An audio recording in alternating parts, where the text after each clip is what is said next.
I think the minute I stepped on a practice field for rugby, the calling happened.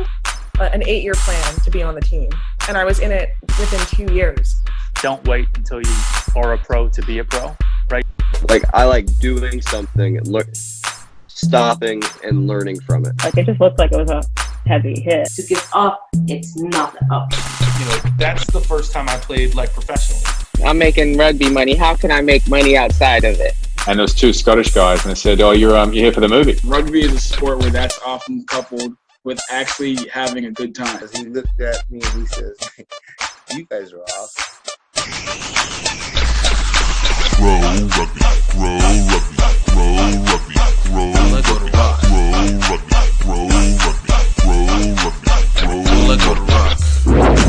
What is up, everybody? Welcome to another great episode of Grow Rugby. My name is GiftTime Ibelu, and this is the show where we talk with people who have found, discovered, and taken advantage of opportunities via rugby. Guys, we have just the most amazing guest. I'm excited to talk about this one because as we continue to just spread it out, so we continue to show the international impact that rugby has and being able to see what is actually happening, not just from our own local bubbles, but see what the entire cultural change of rugby is happening. I have Ada Milby, president of the Philippines Rugby Union, the first woman president of the Philippines Rugby Union. That's not even just a last of it. She is a World Council. She's one of the World Council participants for World Rugby. She is an innovator within Asia Rugby. She's a former national player as well. And just all around, she was just such an amazing talk. Like, it was really dope to be able to listen to this journey and to hear the perspective. Like, I'm telling you guys, like it was really fun. This was a really fun interview for me to do. I mean, they're always fun, but this was also, like always, this was really fun interview to do. Plenty to talk about, plenty to see what's going on. You guys definitely want to be able to get in this because I think it's about changing the way that we're seeing how rugby can be used. We know a certain aspect of it when it comes to being able to do the most, when it comes with, what do they call it? When it comes to camaraderie and stuff. But we're talking about monumental changes that also impact the way we digest rugby on this globe, let alone in our respective countries. So I'm excited to have you guys listen to this one. And of course, look, I have to say, you know, as always, thank you guys for paying attention, to listening to this. I'm hoping that you guys are constantly being able to get some value and to be able to see and hear things that you guys might be able to use for your own journey, because I'm a big believer, and you'll hear it over and over again. I'm about developing the rugby industry, about developing the rugby path where we have a greater investment in rugby than just what's happening on the field, but not isolating out that aspect of it. You know, I've started a new mantra, wanting to be part of the tide that rises all boats. So this was a great one, and not bad at all. Guys, I know this was an exciting weekend for a lot of us because Six Nations came back, had a great game, England versus Scotland. Shout out to Scotland for winning. Apparently Italy, not so much. Big ups to Wales and France, and just being able to see this rotation of rugby kicking in, because it does bring back a certain level of normality. Even on the weekend, we had local clubs being able to play more and more in certain states. I know here in Louisiana, we started to see more and more games popping up, in Florida as well. And, even in this COVID risky pandemic, people are trying to find a way to get through. Obviously, the vaccine is coming. I know a number of people who have taken the vaccine. So needless to say, obviously hesitancy comes with reason, but I'm hoping most people are willing to go take this vaccine so we can start moving past these moments, because I want to get things done. I want to have things happen. I want events to occur again. Speaking of events, I know last week we officially announced it, but I want to double it down by also having another significant announcement of the HBCU Rugby Classic coming back May 1st and 2nd. Yo, you guys got to get in on this piece. Yo, I'm telling you, it is the best. And I can't wait to start working on it. No, not start working on it, because clearly I've already started, but to see it come. We're going to be announcing teams over the next few weeks. And guys, we're always here to be able to support cultural change and to be able to give access and knowledge about things that people don't even know, because this is what rugby is about, adding aspect to culture. I don't know why AAC, I don't really have anything specific for that, but yeah, no, it's something that I'm looking forward to. We're going to do something a little different because it's still pandemic time. And I'm not really sure what the travel situation is going to be, but we'll see by the time May comes around. But I'm loving it, and I am so excited. It's been just a good weekend. Just Super Bowl, be damned. But, kudos if you guys watched it. Can't take away it was a game. So, whatever side you on, there was at least entertainment that came from it, and there even more. So enjoy. But this is about rugby. So F all that American football mess right now. But guys, I always ask, please go and like and share our post over on Instagram at Grow Rugby Podcast. We really are trying to continue to change, trying to start posting more. This month will be a little bit more because now I can start working on content. And just make sure that you guys are getting to feel and see and invoke more and more things as time goes on. Also, guys, of course, I always got to talk about it. It's about the Rugby Outlet Mall. Guys, I'm telling you, we dropped some new gear. We dropped some new merch. Like, I don't even like using the merch. This is straight up symbolism at this point. Not only did we drop our regular GiftTime Rugby iconic brand merch designs, but we also have the HBCU Rugby for the Culture shirts coming out. Definitely represent. I'm telling you, it's about support. It's about community. We only get better together. And especially because it's Valentine's Day weekend, and I hope you guys all have your Valentines. We have a special Valentine's Day deal going through. We're getting 20% off on them, but you guys know the code to use because you guys are Grow Rugby podcasters listening. All right, you guys are adding in. We got a great set of shirts. Our rugby base shirts are dope. They're so dope. I can't even lie. But guys, you guys check it out, and you know what the code to use?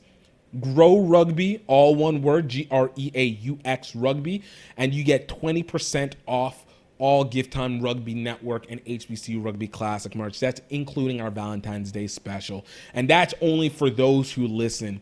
So, guys, check it out. There's no minimum purchase required. You guys can just jump in on that one and take advantage right there. Lastly, of course, I hope that you guys are really, really enjoying the fact that that you guys are still around, that I hope your days are going well. Please, guys, also, can you guys leave a review and comment on Apple Podcasts? All the comments, all the reviews help the podcast, help us get found more. We're here to curate. We're here to distribute. We're here to give more information. So just to be able to let that through. And, of course, please subscribe to our YouTube page, youtube.com/GiftTime Rugby Network. All right. That's all I got to promote. That's all I got to promote right now. Guys, I'm not going to hold you back.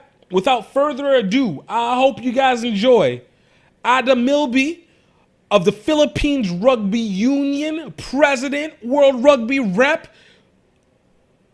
National Rugby Player, running the most, innovator.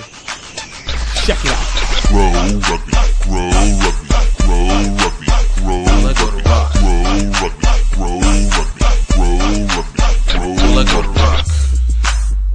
What's up, everybody? Welcome to another great episode of Grow Rugby. My name is GiftTime, and I got a really incredible V, an importantly important I, and one of the newest P's that are out there, persons.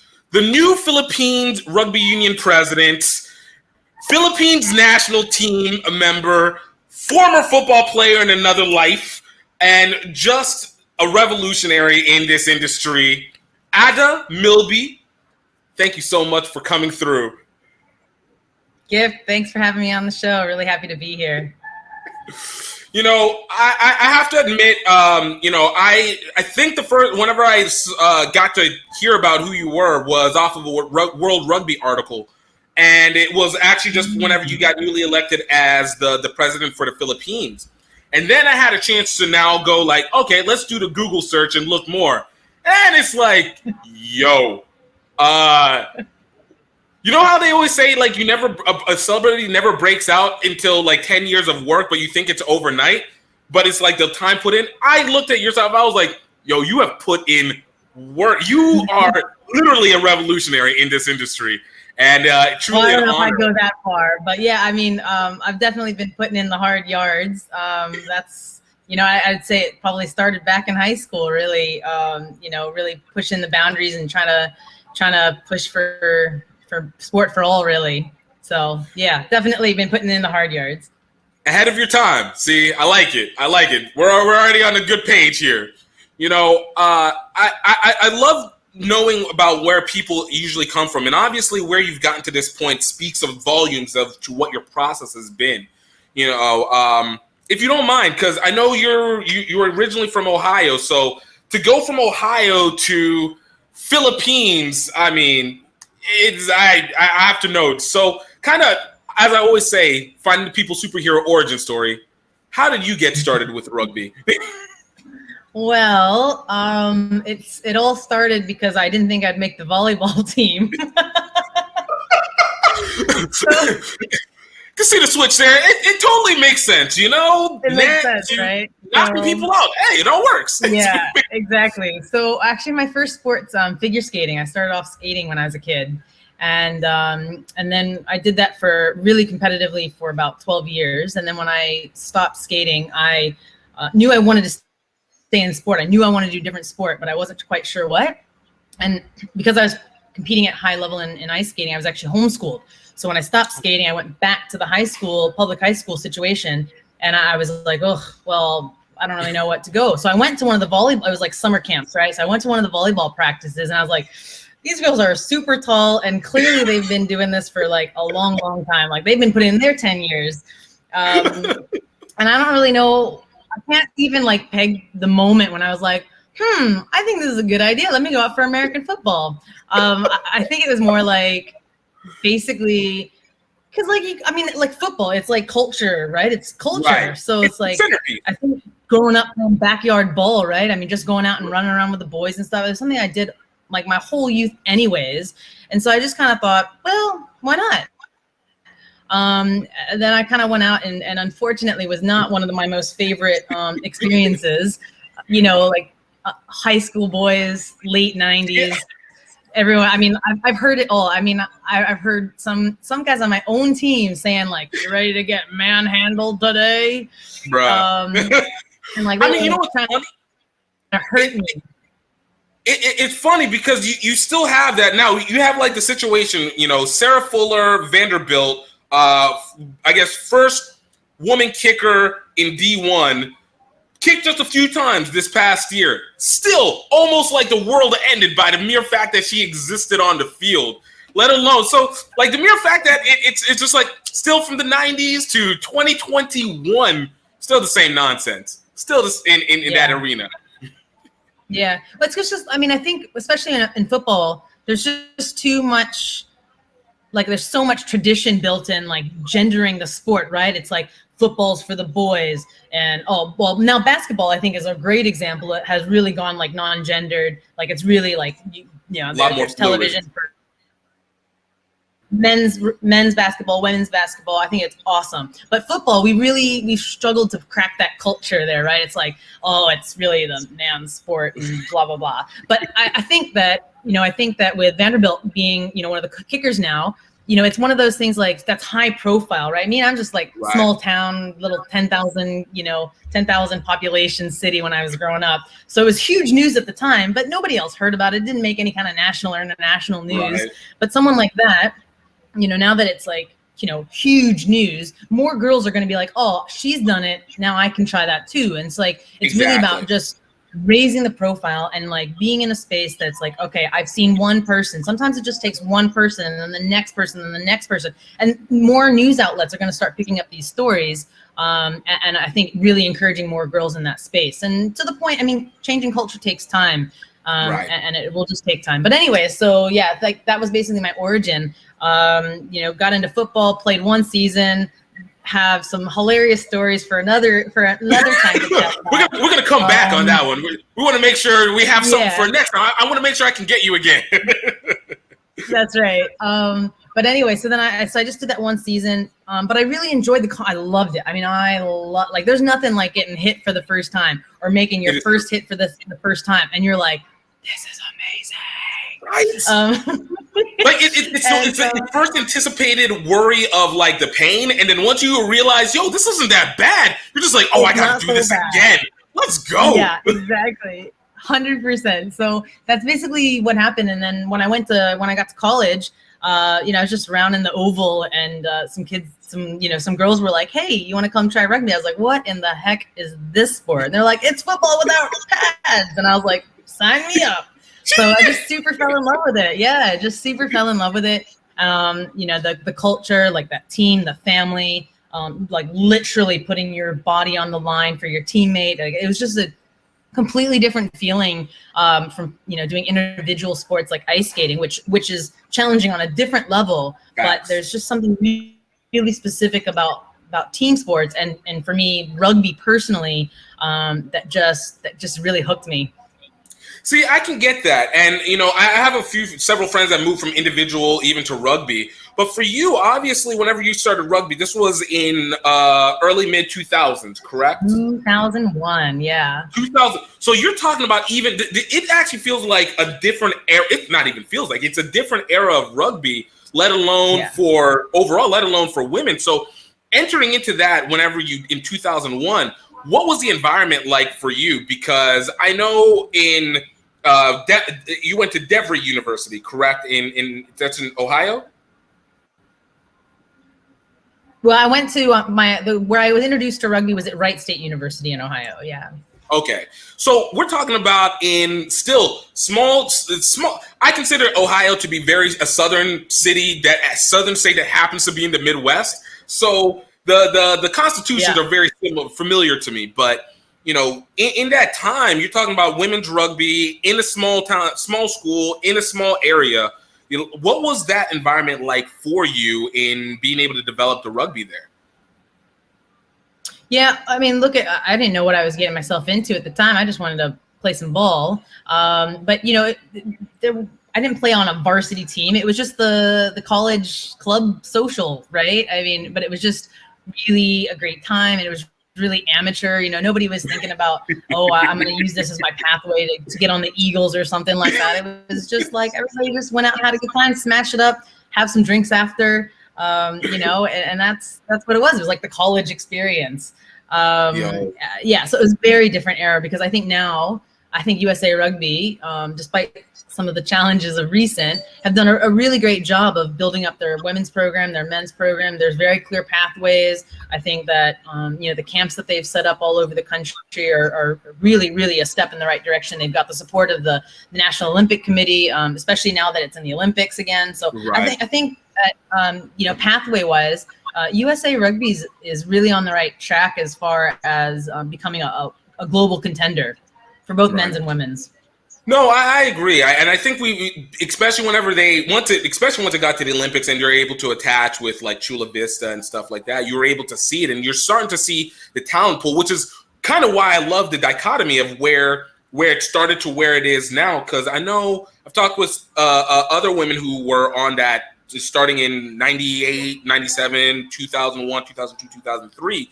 And, you know, you're talking about a pathway, let's not even say a pathway. We're just talking about even the competitive environment of being able to find competition across the board.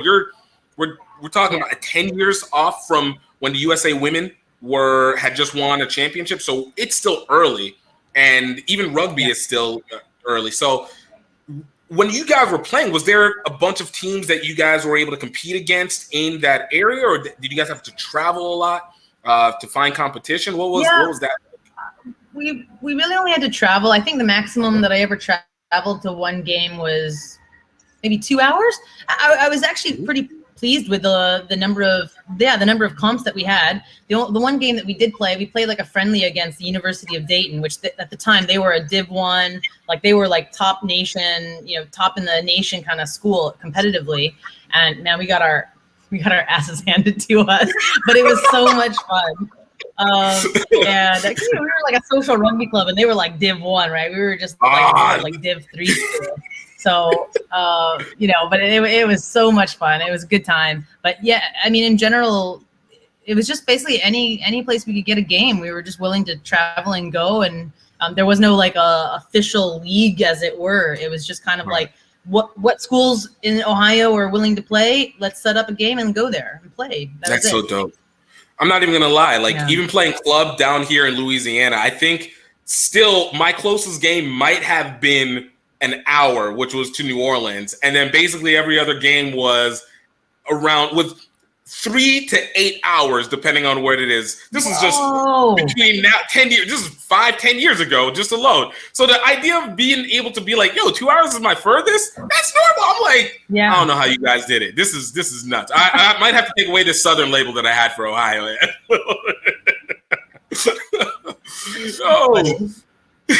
So I guess, you know, coming off from that college and you had that introduction, so you get to understand and feel the culture of rugby initially. Like for me, while Baton Rouge Rugby wasn't a social rugby club, they were competitive. It was leaning more social than, you know, maybe a straight up competitive one. So the culture of it was actually what sold me the most, because playing football, you know the competition on the field and stuff like that. For you, whenever you were interacted into that culture, and you already kind of mentioned it with the figure skating, like what was the part that really caught you and kind of hooked you in all the way through? I mean, I think there's something pretty special about sticking your head between your teammates' bum cracks, you know? That bonds you in a way that no other sport can do, right? Amen to that. No, I'm just kidding. Actually, back when I was playing in Ohio, I was playing center, so I watched other people put their heads between bums. But I believe I saw it happening. I felt the bonding from the distance. I was happy to bond from the distance.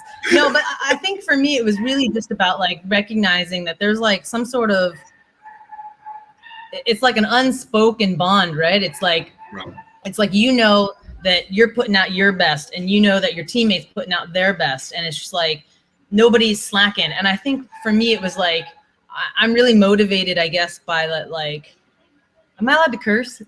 Absolutely. It's like this is the pleasure of having a platform. Can do whatever it wants. It's kind of like somebody like looking at you, like, you know, when you miss that tackle, or when you miss that ruck, or when you miss whatever it is, you messed up, right? And it's like when that teammate looks at you and like, get your shit together, and it's like, oh yeah, I gotta get my shit together. And so it's just like, I don't know, there's something special about like recognizing that you're like not just part of the team, but it's like you really feel like you're a family, even if you don't necessarily get along with that person from a personality standpoint. You don't want to let the team down. And so it's just like, I think that's very specific feeling of like, I don't want to let the team down. I want to make sure I'm putting out my best, because we've got to get across the line, and we're going to win this together. And it's not like some of the other sports, you know, like basketball and such, where you can kind of have like these one single superstars that just can carry the whole team, right? I mean, you got 15 people out on the pitch, and it takes all 15 people to make sure that you get across the line. And so I think, to me, that's like the really unique, special thing about rugby that differentiates us from kind of other sports. Brought to you by the Rugby Outlet Mall, equipping you for freedom and connection through rugby. Find out more at rugbyoutletmall.com. I agree, and it was something that has always interested me whenever I got started, and I started really digging deep in because, I, like you, played multiple sports, and don't get me wrong, there's always an aspect of bonding that I think goes on with any sport, any team sport. It's a natural part of it. But there was another level of it that really kind of stood out where I was trying to figure out, like, why is it? Why does this social aspect feel so different than it has if I'm playing football and I'm cool with my teammates, but, at the same time, I'm also cool with the opponents, regardless, or basketball or whatever. And I think that the concept I came with was something to the effect of, like, it's like you're competing against your sibling. You're not competing against your enemy. You're competing against your sibling. Yeah. You don't want your sibling to beat you. Like, that can't happen, but you want your sibling to do well enough that they are still good, just not as good as you. Yeah, that's right. I may have had a couple castable injuries that I've given to a couple of other girls over the years. Siblings gotta feel it. And it's like one of those things. It's like I went over and I was like, I'm so sorry. I did not mean to, break that limb. But, at the end of the day, she's like, hey, it's cool. We're just playing the game. It's fine. And there's no hard feelings. Nobody hates each other. And that's something special. That's really something special. Agreed. And it helps that, you get a drink along with it. It's like, yo, let me grab you that drink for you. I got you. My bad. Yeah, exactly. Oh, and I think that's it exactly. So, even for me, because of that, I became really wanting to focus on the rugby culture itself. So with that in mind, how did you go from being on a engaging social rugby club in college to then moving to the Philippines national team?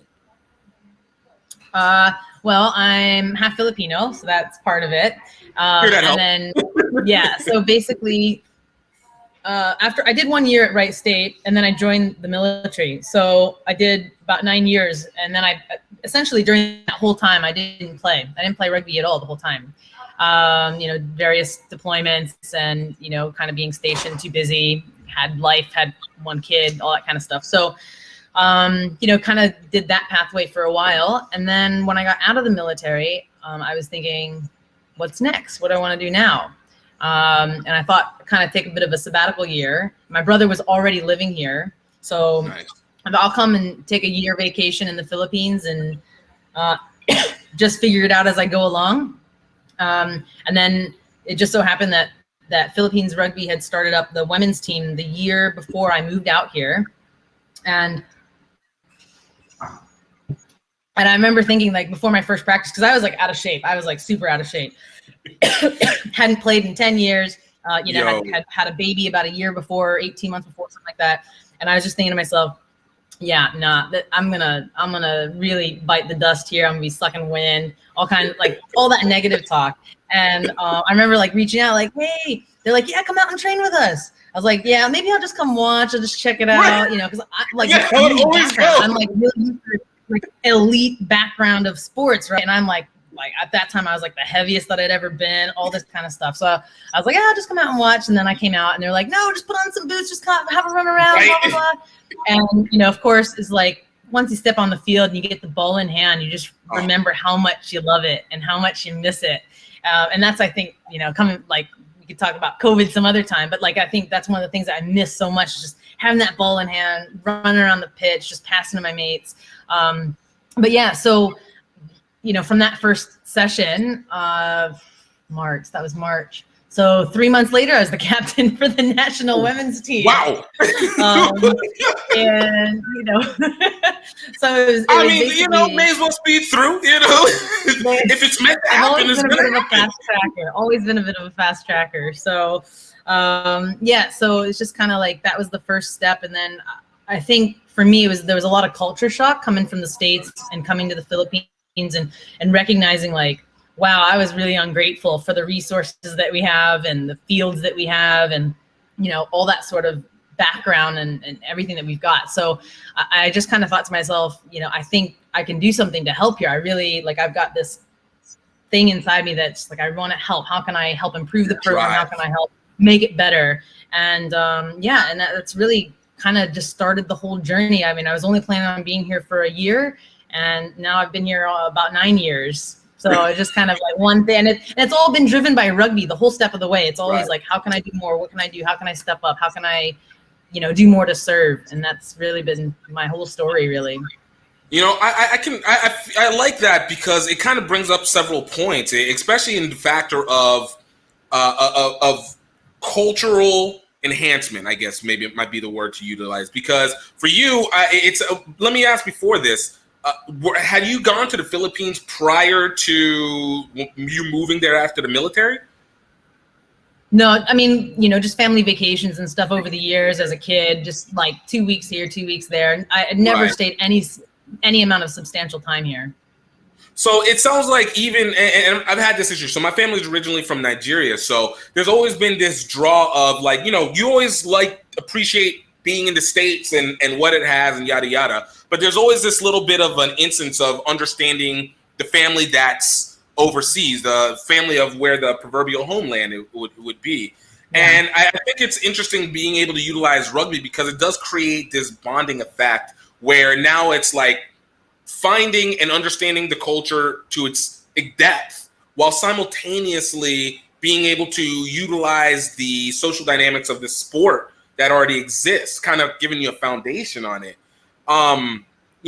In doing that, obviously you like to stay, but in doing that, did you end up feeling like you found maybe more of yourself in being able to be in the Philippines as opposed to that? Because I know one thing I love about going overseas is how much the myth breaking occurs of like how people portray it versus how it actually exists. So it actually is, yeah. For you, was there that kind of self-reflection moment that came along with that, as well as alongside your rugby journey? Yeah, I guess as I've kind of gone along, I mean, for me, like when I was in the military, I did a year in the Middle East. I did 1 year in the Middle East. And, in my journey here, I've become a World Rugby educator. I'm now a World Rugby trainer. So I also deliver courses for other people to become certified as coaches or, if they want to do S&C or match officiating. And I remember a couple of years ago, I went back to another country in the Middle East to lead some training courses. And I remember having a little bit of like anxiety because it was just like relating one experience to foreshadow the next experience. And I was just like, man, what a night and day experience it was for me, in the sense it's like, all the preconceptions that we have about something is usually very different from reality in most cases. And I think that, I definitely encourage everyone as much as possible to travel, go to that place. If you think that there's something about that place, go learn about them. If there's a culture you don't understand, go understand it, because it's usually never the way that it's perceived in sort of mass media or sort of mass understanding. Yeah. It's had a huge impact on me in that self-reflection, definitely in my leadership journey, and just like recognizing like what I think or what I perceive the challenges are is actually, there's usually a much deeper reason or a much deeper there's always like a next level that I need to understand in order to be able to get to the root of like how can I actually better serve, or how can I better help those in that particular community. Yeah. Right.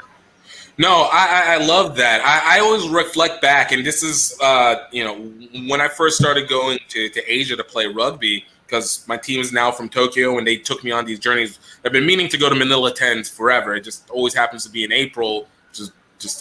So always in April.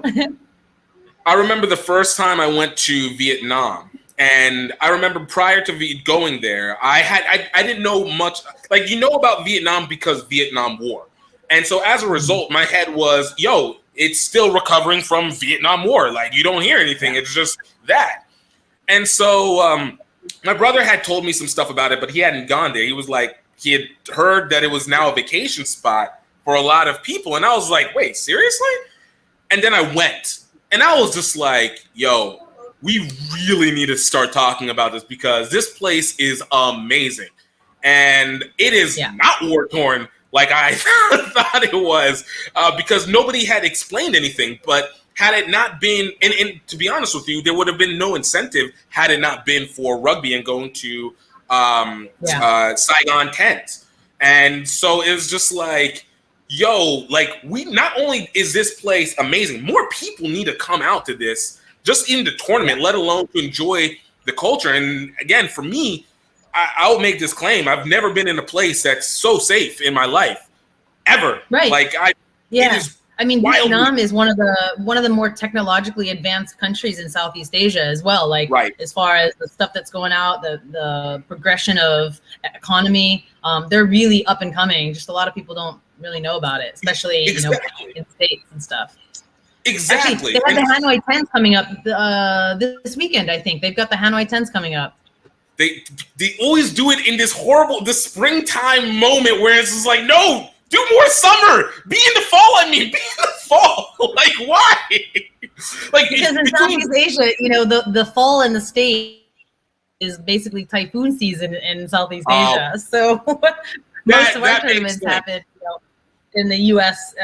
As far as the state's concerned, like winter, springish. So most of the like casual social tournaments is like between January and April, basically.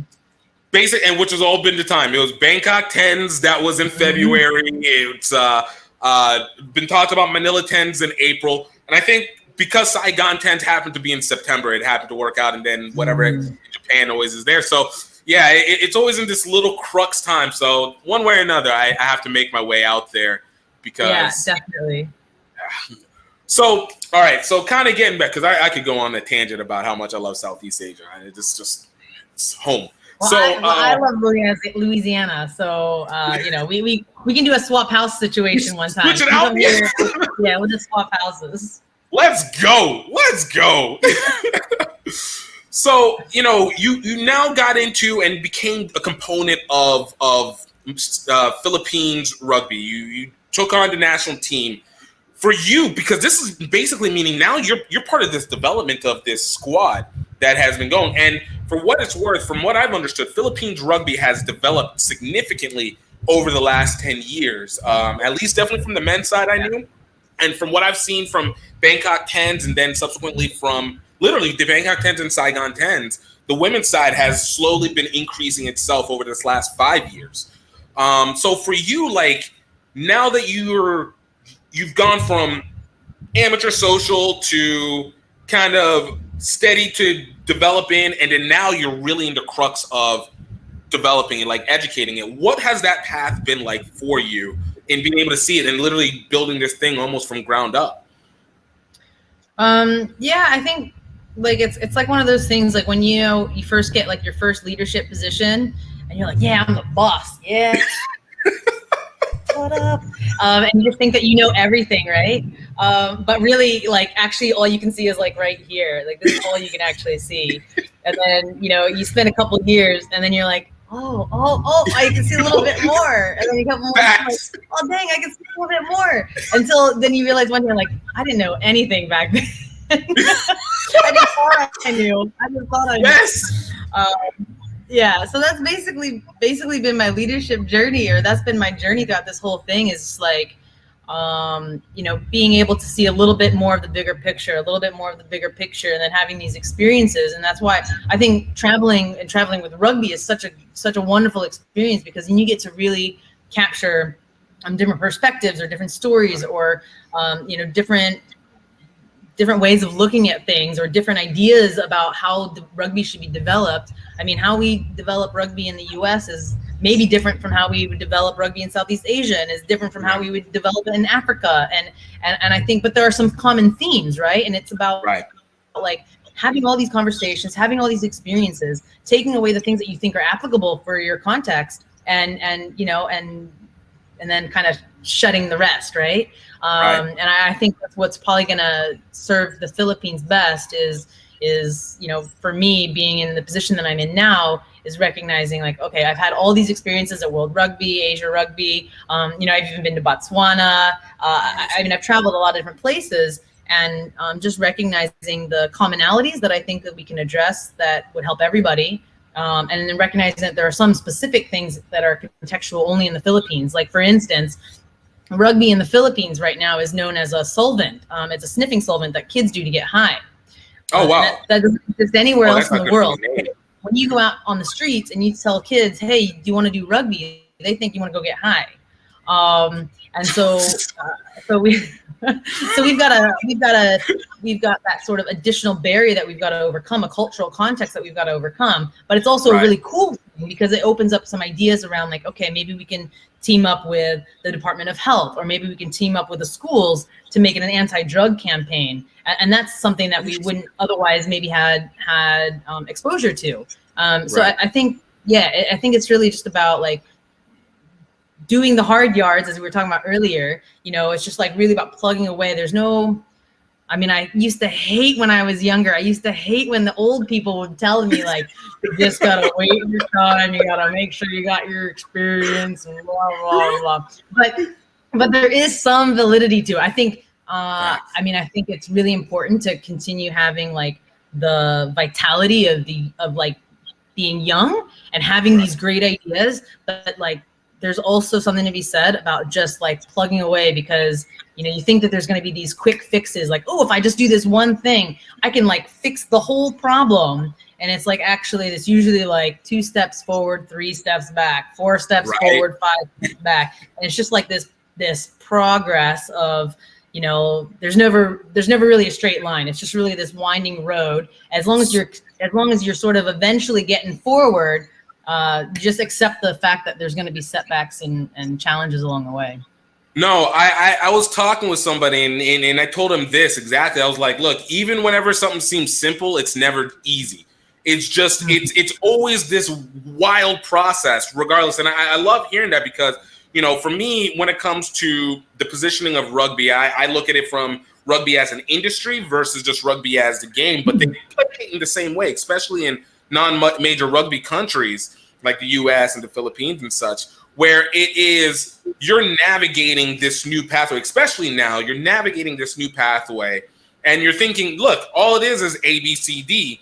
But then when you realize it's like A, Z, X, Y, B, C, L, M, N, O, P, Q, R, D, and you're just like, yo, wait, why are we doing so much? But in that process, you do actually end up taking so much new information, and it does create it. So, like, the fact that you're able to go utilize something like rebranding rugby into an actual functional, greater than the sport element is amazing. It's amazing, and it's everything that I would have believed that you can utilize rugby for.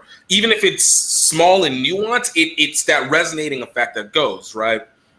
Yeah, definitely. Especially because in Asia, in a lot of Asian countries, there's just not a lot of emphasis on sport. It's much more emphasized education. Some of those stereotypes that we have around, Asian kids being the nerds, it's always being the smart ones in the room. It's because there's a lot there. Stereotypes do usually come about because there's some level of truth to it. And it's because as a Nigerian, I understand. Don't really value sports. Yeah. So, essentially the parents are like, there's no value in being able to create a viable career option for my kid. So why should I get them involved in sport? And so when we're approaching development of rugby or any sport, really, I think in Asia, you've got to figure out how can I appeal to the parents, right? Because in the States, it's easy, right? Everyone starts sports at age 2, age 3. We're like, I got to get an early start on it. If they want to get into the NFL, they want to get into the NBA. We know that we've got to get them started really early. But in Asia, it's more like, okay, we've got to go from the angle of like, hey, your kid's going to get an education, and we're just doing this rugby thing on the side, but we're actually teaching them life skills. So it's like the approach is like sport for development rather than sport development, if that makes sense. That makes perfect sense. Yeah. And I like it because we talk about that even here is, what is it that you want rugby? We talk about with people. What is it that you want rugby to be? What is the value proposition? Because I think the same issue still resonates. It's why, like, because I know we understand it as we play it for passion, we enjoy it, the camaraderie, all that, the basic tagline. But as you start to recruit, and especially in this era where people are wanting to make sure what's the end game and finding the longevity for it, you have to add that value prop. And so, you know, whether it's like, I think now with the US, in the US, obviously with MLR, there's a little bit of a career value, and I've seen it with the high school students, but I still go like, you know, where you can travel, you can find opportunity, that global network. So for you guys, like, obviously facing it towards education or otherwise, like, what are, and you know, if you don't want to tell me trade secrets, I got you. You know, I understand. You got to put it together. But you know, what are some things that you guys have felt have revealed themselves as you've been, you know, seeing this process, that you're like, this wasn't tapped in the way that it could have, but now we're going to kind of aim a little bit more on this direction? Well, I think like there's no trade secret per se, you know, because you can't, it's not really applicable for the States as far as development goes. So, you know, in the write it down. Yeah, you just write, it's fine. You can write it all down. Happy to give away the trade secrets. It's not much of it. It's like a big open secret. So I think for us, part of our success of the men's program has really been about exploring international talent, right? So I didn't come here with the mind to play rugby, but we basically, Filipinos through history have sort of spread out all over the planet. And so there are lots of, you know, Filipinos or half Filipinos or Filipinos with grandparents and stuff like that. And they're just all over the place. And they're playing rugby in countries like the US and Canada, Australia, New Zealand, and all that sort of stuff. And that's really provided a huge boost to our national team to be able to tap into the international talent pool of Filipinos already playing the game. Whereas it you know, obviously we're about 20 years old as far as the union is concerned. Right. And so it takes a long time to build local rugby, right? It really takes a long time and a lot of concerted effort. And so it's really helped us to raise the profile by bringing in some of our international talent. And now we're at the stage where we're you know, slowly building up the local pool, integrating them with the international pool, to such a stage that we're hoping that a few more years' time we'll be less reliant on some of the international players because we've built up more of our grassroots players here locally. But yeah, that's really been a huge boost to raising the profile. So for us to be able to build on it more. But I think moving forward, obviously it is about trying to find a balance, because I think in Asia, or maybe it's just in the context of the Philippines, there's kind of like, are you Filipino enough? You know, or you're not a true Filipino because you're not from here. You're not a true Filipino because you're only half. And it's like, man, unless you're the color of gift, nobody's a true Filipino in this country.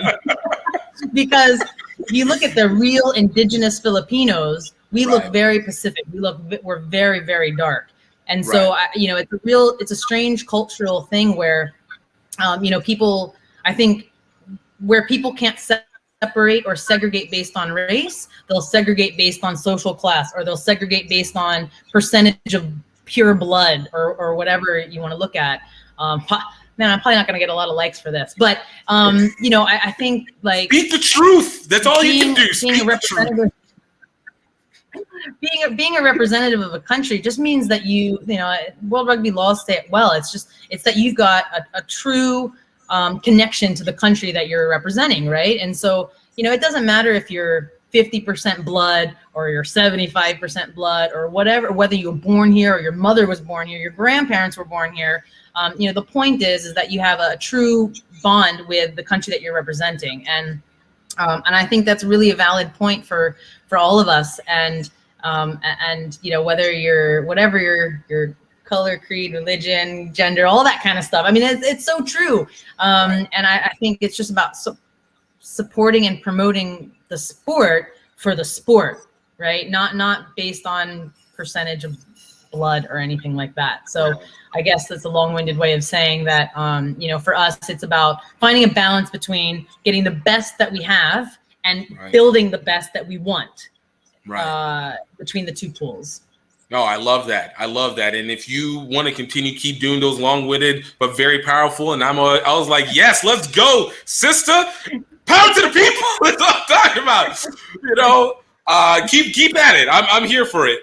But you know, so I like the one thing I found very interesting in that, because I've heard this, is then how it then interacts with World Rugby, and it might not be the smoothest transition, but I really just want to know, because now you're in this position as a rugby union president, which means now you actually have to be in contact with World Rugby. So before I go into my question, I'm gonna put a little context into things. So during 2020 pandemic, you know, obviously everything had to shut down. For me personally, I've had my issues when it comes to unions, because I think traditionalism can be a real problem with it. But I was very happy to hear about a lot of issues with rugby unions faltering financially and stuff like that, because I felt like it created an entity, a position where now you're no longer working with what you know. You're working to have to now innovate and actually push different things. The USA Rugby almost going bankrupt, Australia almost going bankrupt, even rugby union almost going bankrupt, and et cetera. And when you have those leaderships go, it starts to impact the rest of the unions across. So for you now in this point, as you enter into this rugby union president, and I'm assuming you've talked with them before, World Rugby has this stage of being sometimes biased. You know, there could be, or the assumption of bias. We talked about perception versus reality. So I want to know, for you, as you have worked with World Rugby more personally, and as you will more directly, what has that experience been like for you? Has it confirmed, denied, or, you know, you're just like wide open and you're learning more and more about the interworkings of it, and you're just like, yo, people, you need to chill? Well, I think before I became the president of the union, actually, I was already sitting on the World Rugby Council. I don't know if you read, but I'm actually the first woman to sit on the World Rugby Council. So this, I feel like this checks out even more. It just a little bit more direction. I missed that one, but I go back to the revolutionary, innovative person that you keep trying to say, yeah, I don't know if it is. Yeah, no, I stand by it. Stamped even harder. I've been on World Rugby Council for about 3 years now. I was the first woman that was elected on after World Rugby did the huge governance change back in 2017 to try and boost more women representatives on the council. So there was basically zero, and then in one decision of the council, we went up to 17 women straight away, or the space for 17 women, which was amazing. It was like really, really forward thinking for any international federation to take such a stance, which was awesome. It took about 2 years really to fill those spots. But yeah, it was really cool. And I guess the traditionalism, I mean, rugby, you know, we talk about traditionalism as a sense of pride, right? I mean, even when we talk about our culture, right? Going out and drinking with our, you know, the team that you just played against, that's part of rugby culture. The singing the songs, those are all part of rugby culture. And so there's a long tradition there that comes with it, but some things that are better and some things that we could use like with some a of bit those of rugby change. songs. Yeah, like some of them rugby songs we could definitely do with a change. And I guess, like, for me, I think there were people that asked me this question actually when I first got onto council. They're like, wow, what's it like now that you're on council? And, you know, is it going to change? Is everything going to be immediately changed? And I thought, you know, it's one thing I think that the council had the foresight to realize that there needed to be a change, but accepting that, you know, that there needs to be a change and actually accepting the change, that's a progression, right? The two different things. And so I always tell people, like, change is a process. It's not a decision. So it was a decision to create space for more women to get on the council, but the process of women being really impactful and really driving change and being part of the conversation at a larger scale, that takes time. But to say that, I mean, I said that in 2017, but now we're actually starting to see that. So now World Rugby, you know, slowly, and I'd say progressively, quickly, this is an accelerated process. We've now got one of the women that's chairing one of the committees for World Rugby. You've got women that represent on all the committees that World Rugby has. So I currently sit on the Regions Committee, and I also sit on the Community Rugby, which is basically grassroots and development. So I sit on 2 committees already, and so women are being integrated. Women are, it's a process, And I think that it will continue to change the direction. It will continue to change the landscape of rugby moving forward. No, and that I love to hear, and it makes perfect sense. Like I said, I definitely see the changes, and I think that's why I was saying, referencing back to what happened during the pandemic, as if the pandemic has ended, but it happened in the beginning of the pandemic. It kind of reminds me of, you're talking 1995 when professionalism finally is checkmarked off by IRB. Now you have this next stage where you're able to make these adjustments, and like you said, 2017, women are allowed, which you would think, oh man, this is so obvious, but it does. It is a process, and regardless of whatever the situation is, it's a marathon, not a sprint. Right. But that's why I go back again and say, like, for you, even within that, the women's component, do you feel like World Rugby continues to keep trying to teach itself and better itself now, and maybe to some extent modernize in some of these elements that weren't so much maybe paid attention to before, as opposed to where they're trying to go to now, and especially now that you also have a hand in that process?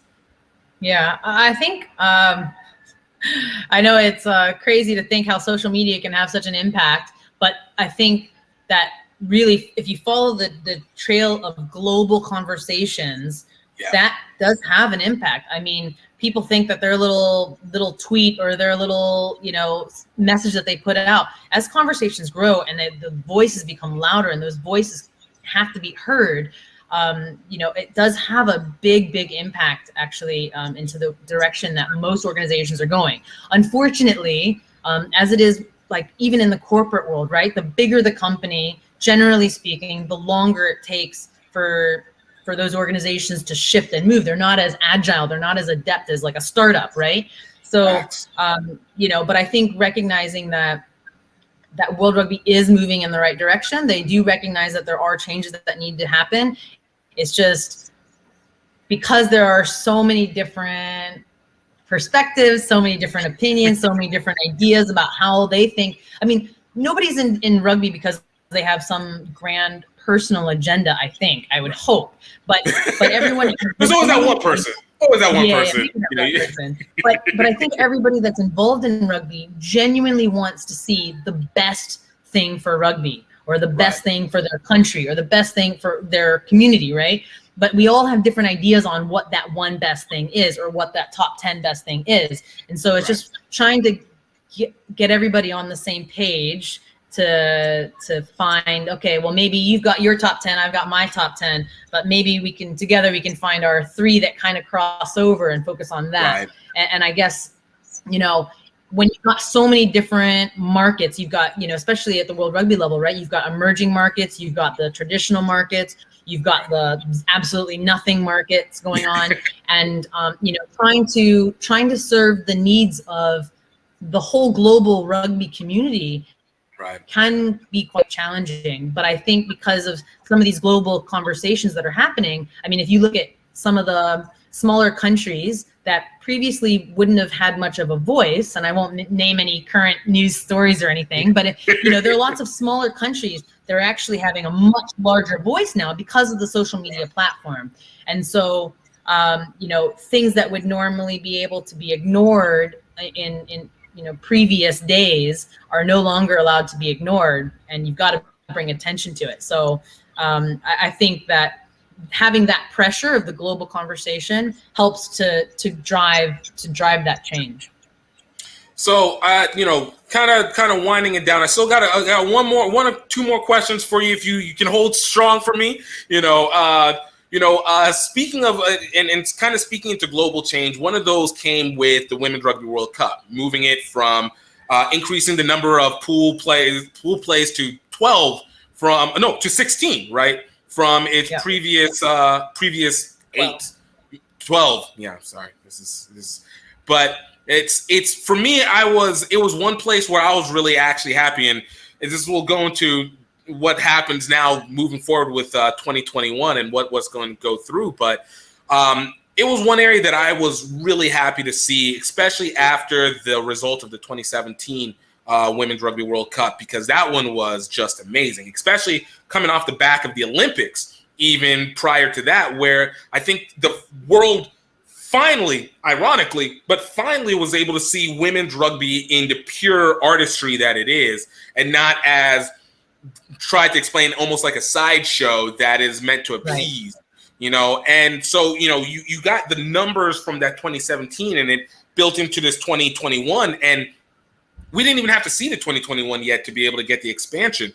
So for you being able to know that 16, now you got that extra seating for a person who's looking at the Philippines, and while it might be a young union, you guys are developing, like how exciting does that feel to know that there's a higher percentage chance of being able to see a, you know, Filipino women's national team in the Women's Rugby World Cup at some point in the future, as opposed to what it was, you know, just last year. Yeah, exactly. I mean, really the crux of it is that men's rugby has been around for, 200 plus years, right? And so I think that a lot of countries are waking up to the fact that because women's rugby globally is younger, there's actually a much smaller divide. So in a country like India, for example, I think that they took a really radical stance a couple years back, I think about maybe 6 years back now, in the sense that they realized that, I mean, their men's program's been around for a long time, right? They have a lot of British colonialism and stuff. So their men's team's been around for a long time, but their men's team are very, it will be very challenging for their men's team to break into a Rugby World Cup, right?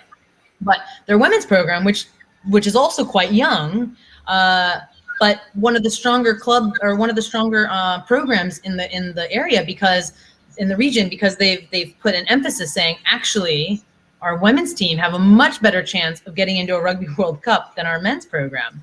Yep. And it's because of the fact that the women's game globally is younger all around. So I think America did a really good job of picking up on that. India, there's a couple countries that are like, hold on a second, is it really important that we get to a Rugby World Cup on the men's back, or are we just going to go to a Rugby World Cup? Because now they're not called the Rugby World Cup and the Women's Rugby World Cup. They're both just World Cups. The Rugby World Cup, right? Exactly. All Rugby World Cups. And so it's like, okay, well, let's get our country on the board as a Rugby World Cup attendee. Right. But it may be actually you might have a better chance with the women's program. So, and sorry, continue. No, go. No, I was gonna say it's one thing that I think has been dynamically interesting and which has made a huge advantage. And it's one thing that I felt rugby across the world needed to start weighing on, is because for the women, and this is going to sound off, but it's with purpose, because there's less options for contact sports. It means that I think the best amount of women athletes have the possibility of entering into the sport. Hence, the level of play comes out naturally higher, which is, as I said, we saw in 2017, 2016. And if you looked at, anybody who watched the 7 series for the women could see that to begin with. But again, we'll talk where the national stage really took it. You see a much greater wave of development that I feel gives you the best product with also the greatest growth potential. Because I think with men, obviously you have football. In the States, American football, and then obviously across the world, typically it goes into soccer, football, but that's where your most prestigious athletes tend to go to.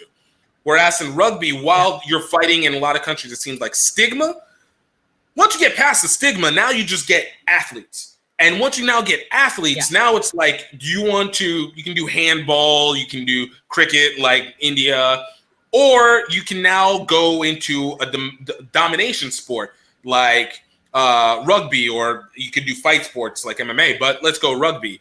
And it was something even I saw in Cambodia where it was like, you give this angle and like the women completely dominate from an early age because of the fact that it's like, there's a different mentality that it goes with knowing that you can hit somebody versus just playing or just doing an individual sport. There's that team and obviously contact.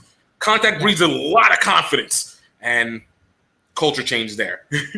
Yeah, absolutely. Yeah, I can't agree more. And I think in the States specifically, because football is so gendered towards men, it is a huge opportunity for girls to be like, look, I don't want to be put up in a bikini and with pads on and look all cute and be like a powder puff. I want to go out and actually be an athlete, you know, like hashtag cover the athlete, right? I don't want to be asked about my hair.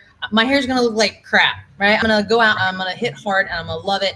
And I don't care what shorts I'm wearing or what shoes I'm wearing today. I want to go out and be respected as an athlete. And I think rugby provides an opportunity for women to be celebrated as athletes, not as, you know, oh, well, you're the partner of this, or you're the partner of that, you know. It's just like, wow, you're an amazing athlete and good on you. Right. It's an independent, it's an autonomous, independent position. Yeah. No, I love it. I love it. So, you know, winding down now, last question. You know, Philippines rugby continues to grow. You guys are dynamically continuing to change the game. I always feel like between the Philippines, Sri Lanka, Thailand, and Japan and China, like this is where the game sees the most shifts in the Asia area. Now, as a president, you know, what is the platform that you plan to and intend to use to continue to drive your agenda forward, for lack of a better word? I think it kind of goes back to what we were saying before. It's like it seems like simple, but actually it's really a complicated question. This is what we do. We get deep. It's like, oh, all we have to do is get into the schools, make sure our national team's successful, and then build it, and they will come, right? No, it's not. I wish it was that easy. Just check it off. It's nothing, no problem at all. Yeah, there's no single one thing that I can say that will make us successful. I can tell you that I do have a multi-pronged approach, in the sense that, like I was saying earlier, it's really important for us to continue succeeding at the international level, because of course that helps us with our funding with sponsors, it helps us with our government funding, which is very results based. And also it helps to raise awareness, the profile of rugby in the country. And we want to make sure that we continue to put out our best athletes on the field. And so I think that is one thing that we want to do, especially during this season of COVID. There's basically no rugby happening in the Philippines. And so we really have to rely on our international talent, you know, our athletes that are playing in the States and, you know, Australia, New Zealand. They're actually out playing games, right?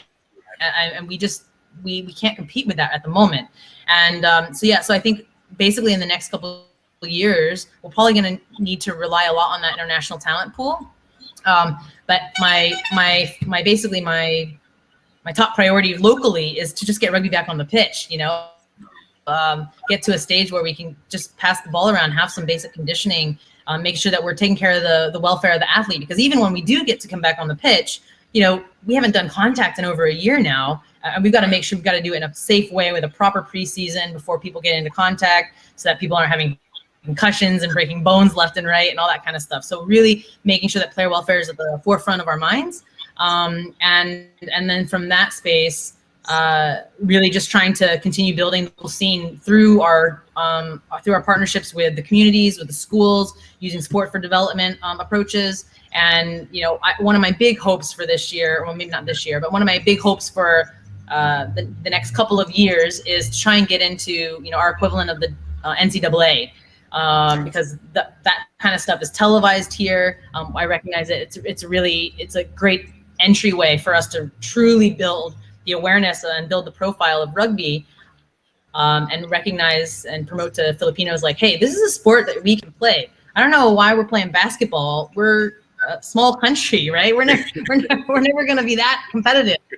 So let's get on board with rugby, because we've got the agility, we've got the ball handling, we've got all those skills that we've got from basketball are really transferable to rugby. I'm sure you know that also, right? I mean, you got all the ball handling skills, the agility, the ability to run, all that kind of stuff, being able to look see into space, all that stuff transfers really, really well into rugby. So once we can turn on the local rugby population into recognizing like, oh, we don't have to be tall, we can just be fast and just run everybody, then yeah, that's really how I think that we can build the sport out really, really quickly.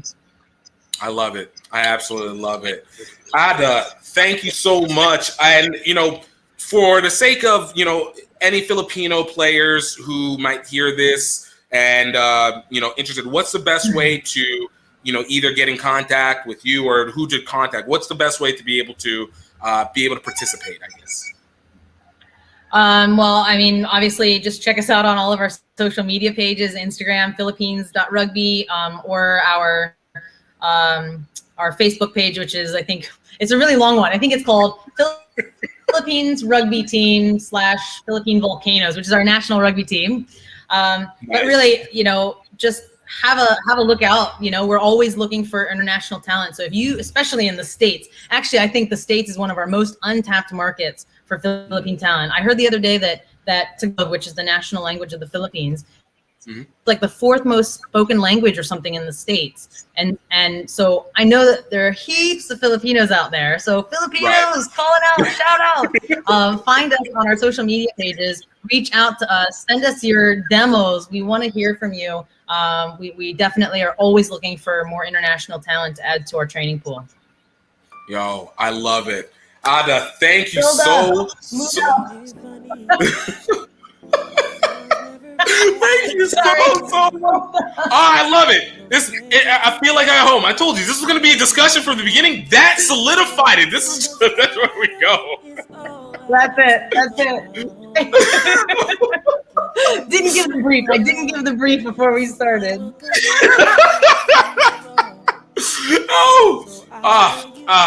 I love this. I love it so much. Anyway, it's not like some of those other embarrassing calls where people walk around in their underwear or something. So it's okay. Look, this is post-pandemic, all right? All things are open at this point now. Like we all things are open. Yeah, exactly. Ada, thank you so very, very much. I appreciate the patience with me. I know bad information, but guys, I appreciate it. I hope you guys took value from that. I learned so much from that in so many levels, and I love the journey. I absolutely adore the journey. And it's everything to me to be able to keep having to hear and tell and show these stories, because I think they're so important to developing the upward trajectory of rugby. So guys, thank you so much for listening. Please check out some of our other podcasts. Last week we had Warren Mullis and Preston Thompson of American Rugby Podcast, also known as Red, White, and Black Eye. Prior to that, we had Tozan Tutatanwe of Viral Rugby. We had USA Rugby Council for Training and Development on. We had Tiffany Faye, the former 27 captain for the USA Rugby team for the 2017 Rugby World Cup. We had Gabby J. Pellegrini. We had Leo Crema, and we had of Curitiba Rugby. We've had Tiara Mack, the Rhode Island State Senator, Koma Gandhi Fishbin, Gordon Hanlon, Georgie Koda, Freddie Henry Ajuda of Nigeria Rugby. We are bringing all sorts of people. Cheta Emba of USA Rugby, Kelly Smith of American Rugby Pro Training Center. Like, we are bringing all the different kinds of people so you understand the wide variation that is available when it comes to what you can do in rugby and how you can be able to support as both a person who spectates, a person who learns, and of course, a person who wants to be able to fully invest and make a career and a life through this. So guys, I hope you enjoy. I hope you have a good one, and please never forget, I hope you're happy, I hope you're healthy, and I hope you know that you are highly favored. I will talk to you next time. Cheers.